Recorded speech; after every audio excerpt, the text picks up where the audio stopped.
berrante repicando e o grito do capataz.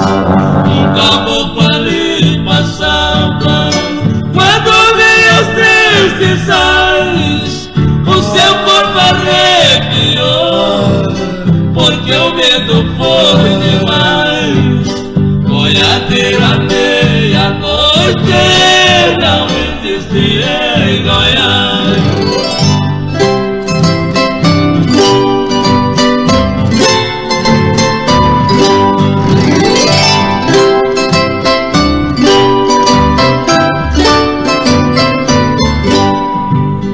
E dentro de poucos dias a notícia esparramou. Um homem sem religião desse fato duvidou.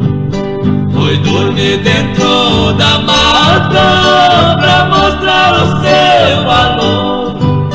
Quando foi à meia-noite, um berrante repicou. Ele tentou correr, mas seu corpo bambeou. Chegou uma voz e disse: meu amigo, aqui estou. O que eu passei na vida vou contar para o Senhor. Há 30 anos atrás eu era um boiadeiro que transportava o meu gado por este chão brasileiro.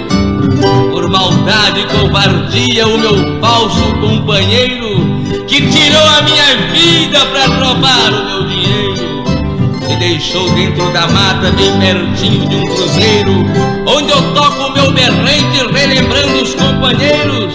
Não esqueço um só momento aqui nesta solidão de ter deixado meus filhinhos na mais triste humilhação. Amigo, mil vezes eu lhe peço perdão. Duvidei desse teu fato por eu não ter religião. Me contaste a tua história, cumpriste sua obrigação. Vou dizer para os seus filhos que tu ganhou a salvação. Vou deixar meus companheiros e as matas verdes